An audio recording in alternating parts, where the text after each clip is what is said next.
The horror began on October 16 of 1637.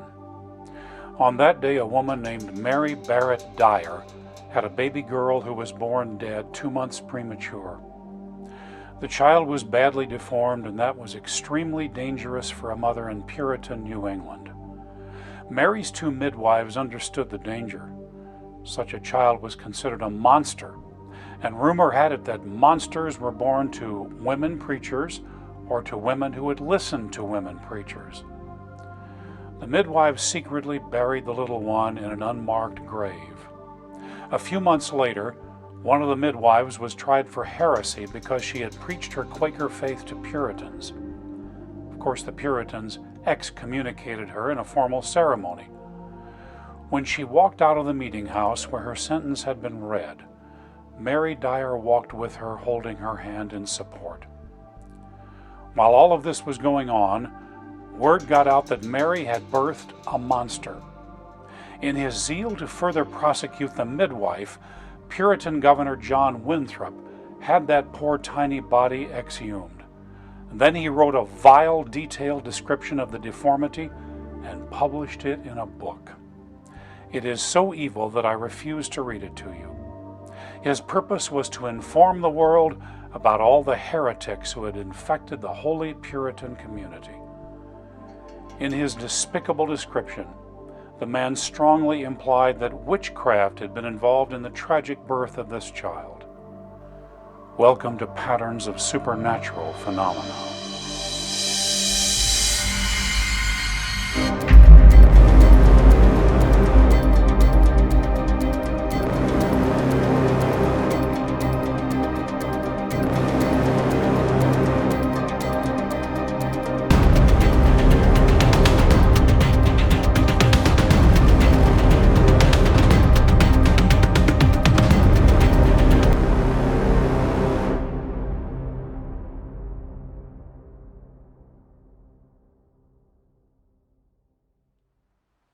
Mary Dyer's husband was well-connected and well-to-do, so she was protected from further attack. But she and her family left Boston and moved to Rhode Island, where there was freedom of worship. Sadly, that isn't the end of the story for Mary Barrett Dyer. By 1660, she was middle-aged. She had become a Quaker and was a Bible teacher who felt a strong calling on her life. Mary believed that God wanted her to re-enter Puritan Boston and teach the Bible to the people there. Extremely risky, but she did it anyway. The Puritan officials warned Mary not to enter their city, but over and over she disobeyed them. Finally, they arrested her, tried and convicted her, and on May 31 of 1660, they murdered her, hanging her on Boston Commons. She is one of 4 Quakers executed by Puritans who are known as the Boston Martyrs. Today there is a statue commemorating her bravery in the place where they murdered her. I love Mary. She is my 9th great-grandmother, and I am proud to be her direct descendant. The greatest horror was that she and many others in New England were murdered by people who claimed to be devout Christians. How did it come to this? And how did Puritanism in New England open the door to great supernatural evil? How did they let Satan in? Most important of all, how does their experience relate to America right now? To understand the spiritual aberration that Puritanism had become, a religion that could justify murder, we need to look back at how Christianity grew at its foundation. At the end of what is called the Apostolic period, about 100 AD, when the last of Jesus' apostles had died, the Christian church in Europe, the Near East, and North Africa was very small. A major city of the Roman Empire might have a tiny group of Christians meeting in someone's home. These people were considered just another sect of Judaism, and everyone, including the Jews, didn't like them. Government and religion were totally unified in ancient Rome. Every city had temples to the gods and held major festivals where all citizens were expected to participate. But the Christians refused. which made them dangerous and unpatriotic. In many places they met almost in secret. While there were a few Christians working in government, most were simple folk, artisans, owners of little shops, laborers, soldiers, and many slaves, because slaves made up as much as 20% of the Roman population. When Jesus' apostles were alive, there had been missionary drives to take his message across the known world. But after those men were gone, such efforts mostly stopped. Nevertheless, something unusual happened. Instead of dying out, during the next 100 years, the number of Christians grew. By 200 AD, scholars estimate that there were 250,000. 50 years later, it was 1.17 million, and the amazing growth continued. All of this during a time when followers of Jesus experienced periodic persecution and death. For centuries, Rome had overflowed with all sorts of religions. Why did this one take such a powerful hold? What caused it to grow in spite of all the attacks against it? Yale professor of history Ramsay MacMullen asked himself those questions. To answer them, he did an exhaustive study. What he discovered, he wrote into a book entitled Christianizing the Roman Empire, 100 to 400 AD. Some of Dr. MacMullen's conclusions are startling. Why did Christianity grow? One major reason was that hurting people searched out Christians. But why? Millions in the Roman Empire suffered from all kinds of diseases, and there was little help to be found. There were the temples of Asclepius, where it was believed that the pagan deity, often in the form of a serpent, could heal you. But that could mean traveling long distances. Trips like that were expensive and just a bit creepy. To be healed, you had to sleep in the temple. While you were sleeping, the deified serpent might crawl on you. Hundreds of real serpents were kept under the temples and carefully protected as symbols of the god. Now, what if your doctor kept a box of snakes in the examination room and he invited them to crawl on you? Physical suffering was immense, but spiritual suffering was just as bad. In the empire, there were many who were tormented by evil spirits. I would imagine that getting such people to Asclepius could be difficult. They had a tendency to fall into shrieking, raging fits and often exhibited terrifying physical strength. Apparently, demons didn't seem to enjoy long trips. So when you were desperate, what could you do? As the years passed, strange words of hope spread everywhere. When you were sick or evil spirit possessed, find a little group of Christians. If you believe what they say, they will pray for you and you might be healed. So desperate people did just that, and apparently there were many healings. Also, those who suffered from supernatural oppression and possession were delivered. If you had experienced a miracle of healing, would you go back to the dead, powerless gods that you had worshipped? Dr. MacMullen concluded that this was a major reason Christianity grew for 200 years. People in the early church knew how to deal with physical suffering and supernatural evil because they had experienced the power and love of Jesus Christ. That power and love continued, and the church grew even through persecution.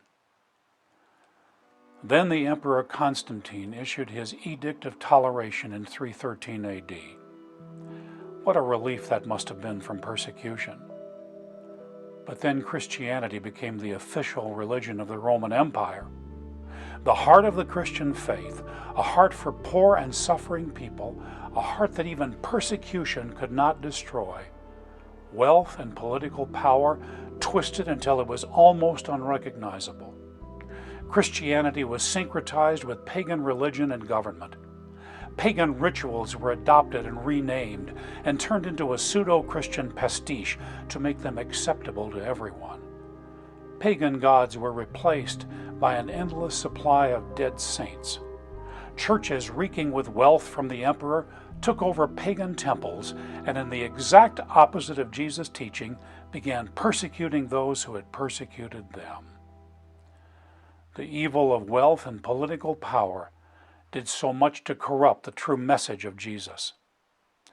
Ultimately, centuries later, it led to the Inquisition of 1478, where at least 600,000 people were murdered by fake, Satanized Christians. Over and over, the virus of wealth and power has brought spiritual death into the Christian church. So it is in America right now, and syncretism is at the heart of it. What is syncretism? It's the attempt to join two irreconcilable ideas or philosophies, like trying to mix fire and water. At this moment, Christianity in America is almost entirely syncretized with money, celebrity, and a thirst for political power. Social media reeks with hate and rage from people who claim to be patriotic American Christians. Millions justify their hate and rage by saying that America is a Christian nation built on Christian principles, and they are simply defending what our founders created. But is that true? Is that simplistic idea accurate? Let's go back to Boston Commons, where my great-grandmother's body is dangling from a rope. One of the founding movements that helped establish America was Puritanism. Over the course of its existence, Puritanism became the perfect syncretized Christian religion. From being a persecuted minority in England, it transformed into a religion that was totally married to wealth and power. That power was expressed in the ultimate joining of religion with government. Were there good and godly men and women among the Puritans? Yes, there were. Some of their writings have come down to us as Christian classics of truth and devotion, which makes what happened even more tragic. As in the days of Constantine, power and wealth destroyed their witness. But even deeper than that, their destruction was assured because their entire society was based on an evil delusion. When your leaders murder a woman for the sole reason that she wants to teach the Bible, Satan is in control. But the four Quakers were hardly the only victims. For years, the search for witches, their trials, and their hangings consumed the Puritans in Massachusetts and Connecticut. All of it led to the ultimate Puritan disaster of the Salem Witch Trials, one of the greatest tragedies in the history of our country, and one that did so much to influence the spiritual life of our nation. I've done a lot of study about those trials. My primary focus here will be on the decades that preceded them, because that period paved the way for what happened. Many books have been written about the Salem trials. What I'm going to tell you is based on two sources that I consider to be the very best. The first is entitled Narratives of the New England Witchcraft Cases. It was compiled and edited by noted historian George Lincoln Burr. It gives first-person eyewitness accounts of the great tragedy and the years preceding it. My second source is entitled Witchcraft at Salem by historian Chadwick Hansen. Published in 1969 and now sadly out of print, it is well documented while being the fairest and most realistic of all the histories. I contend that a founding delusion set the stage for the Salem trials and all the murders that preceded it. As stated by Governor Winthrop in a famous speech given when he first established the Massachusetts Bay Colony, the goal of the Puritans in the New World was to be the perfect Christian community, totally unified, loving each other, depending on each other, and obeying all of God's rules. The theme was Micah 6:8. What does God require? That we do justly, love mercy, and walk humbly with Him. The Puritans made a mockery of that command. Winthrop's plan was a twisted delusion because it disobeyed a specific command of Jesus. In his Great Commission, he told his followers to go into a lost and dying world and preach the good news about him, making disciples. That lost and dying world included the native tribes whom the Puritans chose to believe were not even fully human. Because of their pagan practices, they viewed them as devil's spawn. The hypocrisy of this is so profound that it's insane. Who were the ancient ancestors of the Puritans? The Celts, the Anglo-Saxons, the Vikings, and many others, who many centuries before had also been pagans worshiping evil spirits. Their ancestors had sacrificed human beings to their gods. Yet at some point, long ago, unknown Christians had risked everything to bring the message of God's love in Jesus, his Son, to the Puritans' pagan ancestors. None of this mattered when they faced the native tribes. Tragically, God's word in John 3:16, that he so loved the world that he had sent his Son, didn't apply to the people they feared and hated. In their minds, Puritans were God's elect, chosen to establish the New Jerusalem, and anyone who stood in their way must be removed. This included tribes whose land they wanted, but also other Christians who did not agree with their theology, and lost souls enslaved in sorcery. It didn't matter that Jesus had specifically said his kingdom was not of this world. It didn't matter that he had never told his followers to establish a nation in his name. Here is a pattern that is at work in the world today. Because of their disobedience from the very start, the Puritans of New England opened the door to great evil, including supernatural attacks by an enemy who trapped them into destroying themselves. Their syncretism of Christian theology with wealth and governmental power invited the darkness in. Imagine that you live in a woods in Massachusetts. It's a winter night and very cold outside. But it's cold inside too, because the year is 1679 and there is no electricity. There are no lights that you can switch on, no heat except a fireplace, of course no flashlights in case of emergency, and there's no one you can call if you need serious help. We who live in America in the 21st century have absolutely no understanding about what such an existence would be like. But even in our well-lighted world, when there is a loud, strange noise in the middle of the night, we awaken startled and afraid. Puritan William Morse lived with his wife and grandson in an isolated area known as Newbury, Massachusetts, about 40 miles north of Boston. In the 2020 census, there were less than 7,000 people living in Newbury, so it was quite a bit smaller in 1679. On the night of December 3, William and his wife were startled awake by the sound of sticks and stones being thrown with great violence on their wood roof. Jumping from bed, William ran outside, but could see no cause for what they had heard. Puzzled and very disturbed, he locked the door and went back to bed. About midnight they were awakened again, but not by stones. This time they heard the loud, deep snorts of an animal inside their house. Jumping up and running into the hall, William found a monstrous hog staring at him. But the outer door was shut and locked. There was no way for it to have gotten inside. He opened the door, and the creature ran out.